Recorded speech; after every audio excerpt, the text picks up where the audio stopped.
노래가 오케이 이걸로 하면 되죠.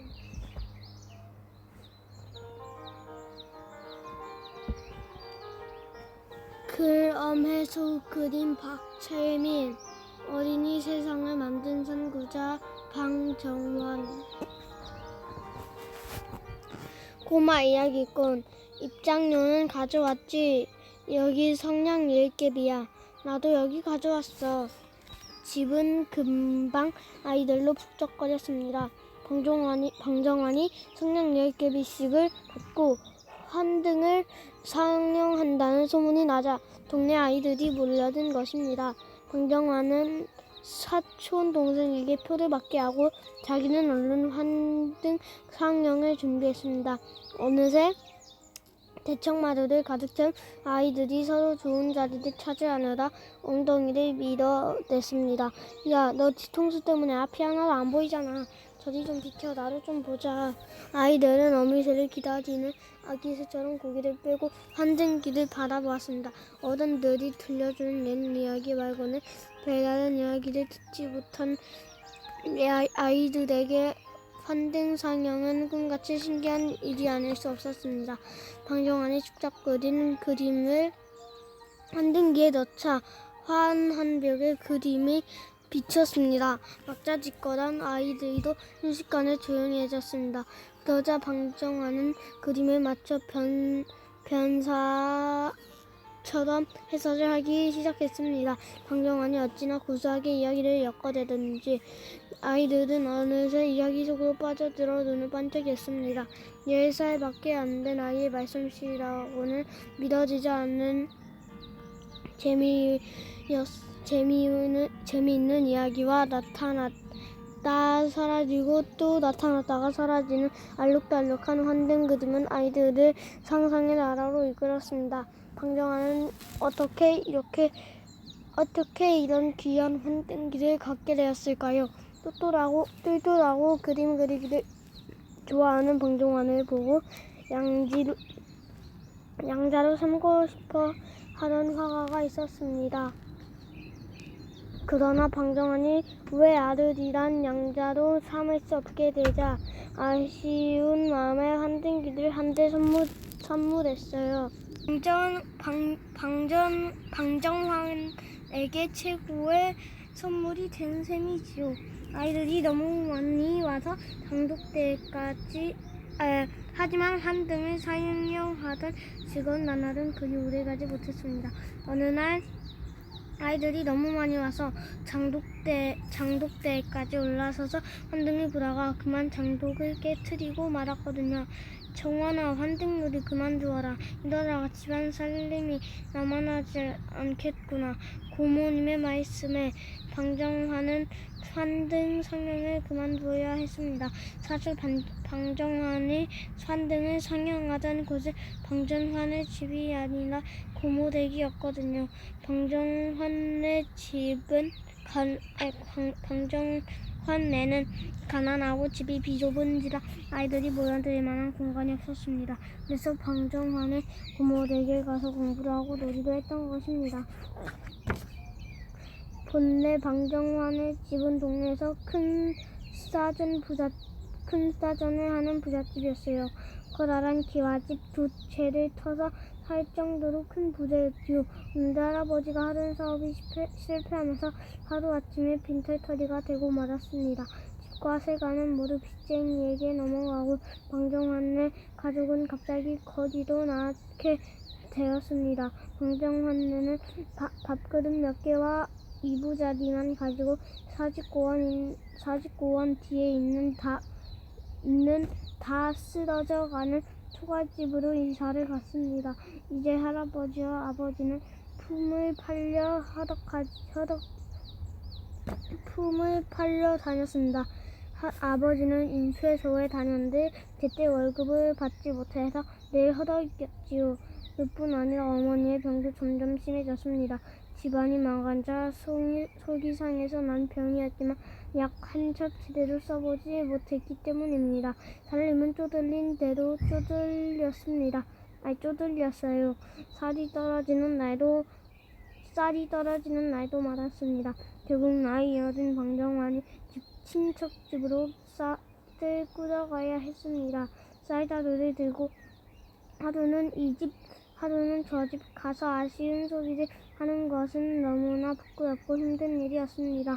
좀처럼 입 하나라도 줄이기 위해서였습니다. 어린 누나가 시집가는 날 방정환은 멀어져 가는 누나의 뒷모습을 바라보다 그만 엉엉 울고 말았습니다. 하지만 방정환만 이런 고생을 했던 것은 아닙니다.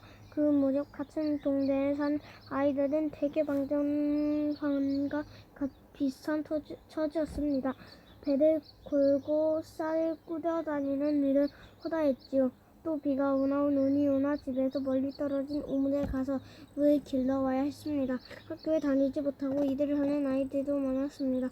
그러면서도 늘 어른들에게 꾸중을 듣고 욕을 먹곤 했지요.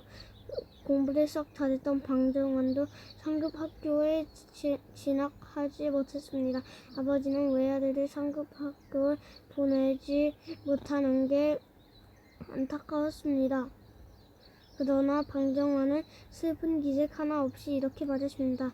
아버지 걱정 마세요. 저는 혼자서도 얼마든지 공부할 수 있으니까요.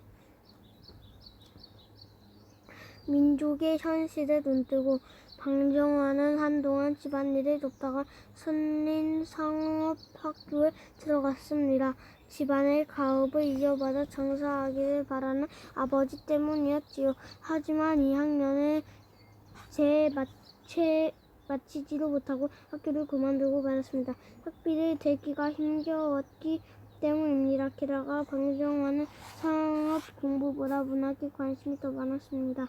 없는 살림을 돕는 것이 낫겠다고 생각했죠. 소년 방정환은 조선 총독부의 토지조사국에 사자생으로 취직을 했습니다. 사자생이란 문서나 서류를 만들 때 글자를 베껴 쓰는 일을 하는 사람입니다. 온종일 글씨를 써도 월급은 겨우 5원이었습니다. 쌀 한 가마도 살 수 없는 돈이었지요. 지치고 힘든 나라였지만 방정환에게는 새로운 즐거움이 싹트고 있었습니다. 든든한 친구 유광녀를 만났기 때문입니다. 가난한 소년들이었지만 두 사람은 이상이 높고 포부가 대단했습니다. 방갑 때문에 몇십 명이 함께 지내는 복록방에서 잠을 자고 밥 대신 호떡을 사서 먹으면서도 두 사람은 열심히 책을 읽었습니다. 그리고 나라와 자신들의 앞날에 대해 토론을 하곤 했지요. 비록 지금은 형편이 어려워 우리가 외놈 밑에서 일하지만 언젠가는 우리나라를 위해 보람 있는 일을 해보자. 그래, 우리나라도 머지않아 광복을 할 거야. 가진 것 하나 없는 두 소년에게 꿈과 이상은 두둑한 재산이었습니다. 그쯤 방정환은 천도교의 가르침에 새롭게 눈을 뜨고 있었습니다. 사실 어릴 때부터 독실한 천도교 신자인 아버지를 따라 천도교 예배당에 다니긴 했습니다. 하지만 그때는 별다른 생각이 없었지요. 그런데 생각이 커지고 세상을 보는 눈이 넓어지면서 천도교의 가르침을 하나하나 깨치기 시작했습니다.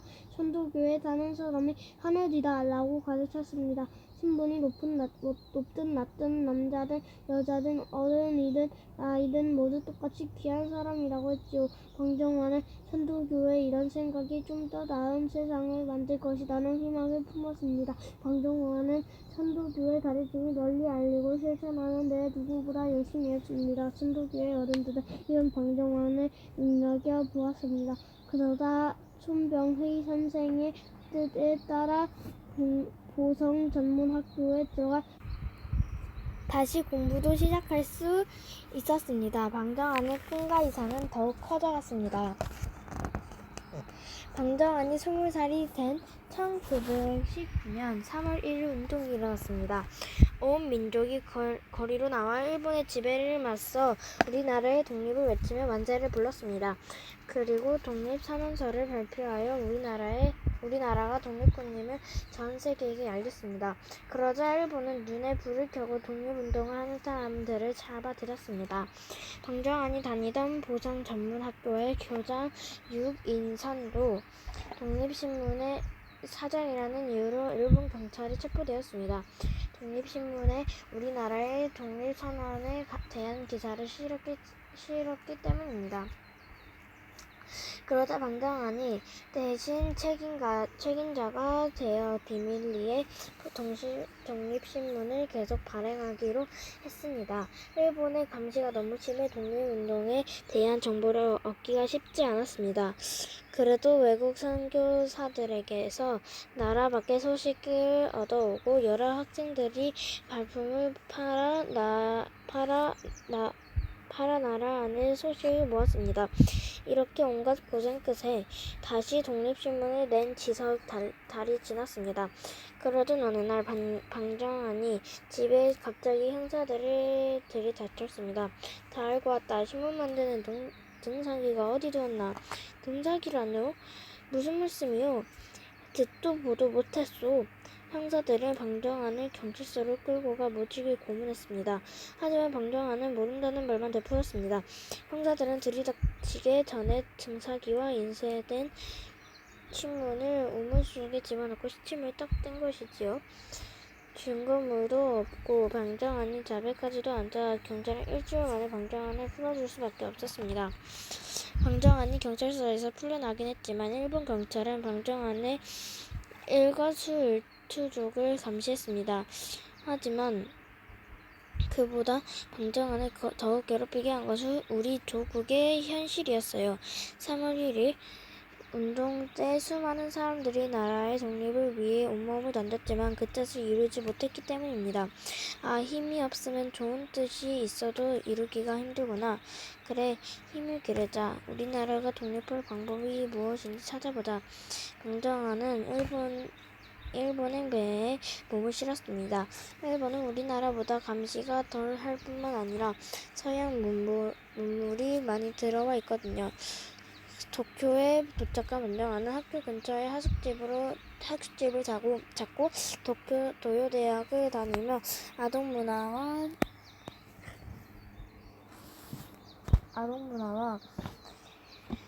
아동예술에 대한 강의를 듣기 시작했습니다. 그 무렵 도쿄는 아주 활기찬 분위기였습니다.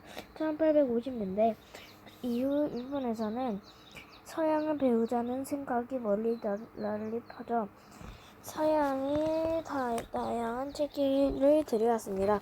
이 가운데 무엇보다 방정환의 눈길을 끈 것은 책방이 가득한 어린이 책이었습니다.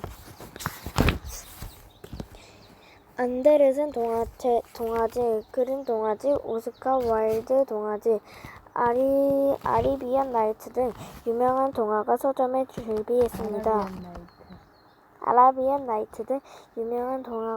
준비했습니다. 일본의 작가들은 이런 작품들의 영향을 받아 직접 동화를 쓰기도 했습니다. 또 옛 이야기를 아이들에게 맞게 새로 쓴 책들도 많이 펴냈습니다. 그뿐만이 아니라 1918년 일본에서는 빨간새라는 어린이 잡지가 만들어졌습니다. 이것은 일본의 대표적인 작가와 화가들이 참여해서 만든 잡지였지요. 좋은 글과 훌륭한 그림을 담은 잡지가 아이들의 눈과 귀, 머리와 마음을 즐겁게 했습니다. 부모의 손을 잡고 책을 고르는 일본 아이들의 모습을 보며 방정환은 마음 한 구석에 찡이 오는 것을 느꼈습니다. 아, 일본의 아이들은 이런 책과 잡지를 읽고 자라는구나. 그런데 우리 조선의 아이들은 너무 메마른 환경에 자라고 있어. 좋은 책은커녕 마음껏 배우지도 놀지도 못하는 조선의 아이들이 방정환의 머릿속에 떠올랐습니다. 방정환은 조선의 미래가 아이들이 달렸다고 생각했습니다. 아이들의 생각을 곱고 바르면 훗날 아이들이 어른이 되어 더 좋은 세상을 만들 수 있을 테니까요.